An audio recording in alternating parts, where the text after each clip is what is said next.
Bom, Eliel, você nem sempre foi pastor, ao contrário, tua vida foi bem enrolada, não foi? Então eu queria que você contasse para gente como é que foi a tua experiência, né? Antes da sua conversão e depois o processo de conversão e um pouquinho das restaurações que Deus fez na tua vida. Eu quero trazer aqui, né, um pouquinho da minha família para o pessoal que está aí conhecer um pouquinho do Eliel, esposo da Elisana, pai do Natan, do Estevão e da Elisa, né, essas família abençoada que Deus, pela sua graça, deu para mim, mas que nem sempre tudo foi flores em minha vida. Eu fui criado numa família evangélica, meus pais me instruíram no caminho desde a infância. Gostava de jogar bola, era do tempo que na infância podia brincar na rua, né? A mãe chamava quando entardecia: Tiago, vem para casa. Meu nome ele é o Tiago. E aí foi uma infância onde, motivado por fazer coisas gostosas com a família, na escola, jogando bola, mas houve um determinado momento que o meu senso de alegria e de propósito ele se desvirtuou do futebol. Que idade mais ou menos você tinha?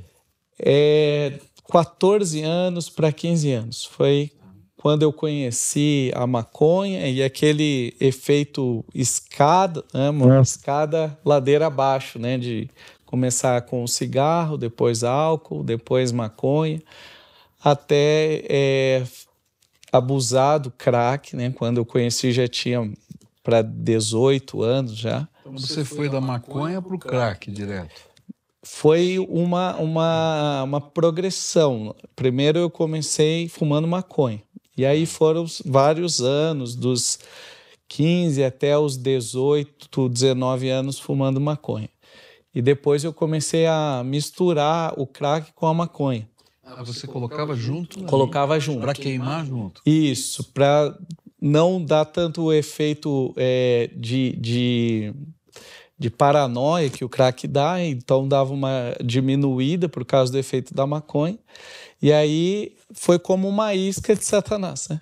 Onde eu estava me viciando no crack, não querendo usar o crack, mas para o cérebro, né? E o gatilho era que o crack era o que fazia daí o efeito, até quando eu fui usar ele puro, e aí eu me vi preso na droga que era mais potente, né? Que eu misturava junto com a maconha. Eu sei que você vai continuar o seu testemunho, mas eu tenho que fazer uma pergunta aqui. Você que já foi usuário de drogas, né? Hoje é pastor, graças a Deus, trabalha com recuperação de pessoas que vivem isso.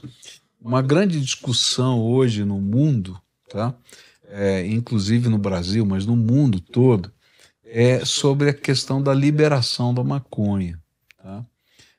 Hoje está se falando disso no Brasil, tem grupos aí trabalhando fortemente com relação a isso, a liberação da maconha. Você viaja no mundo, em alguns estados americanos a maconha é liberada. Em Israel, para surpresa minha, a maconha é liberada, não é? E a gente fica pensando assim, você que já viveu isso, o que é que você pensa a respeito desse assunto?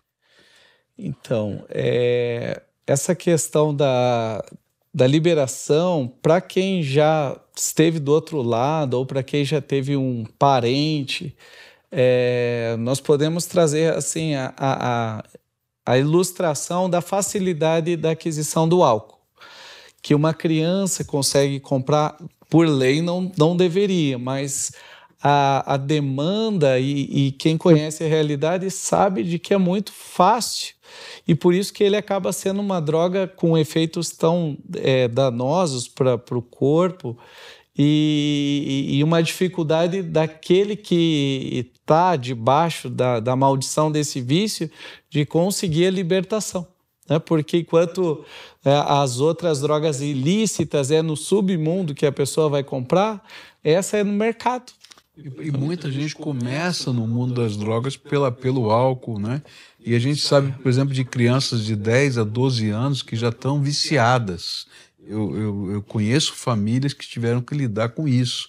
crianças de 12 anos, uma família que eu conheci, que já estavam viciadas no álcool, justamente por essa facilidade. Agora pergunto, e a maconha, como é que fica aí? Então, assim como eu, na minha experiência própria, né, comecei com o cigarro antes de ir para a maconha pela facilidade, era um tio que fumava, a gente pegava ou do pai de um colega a carteira, o maço de cigarro.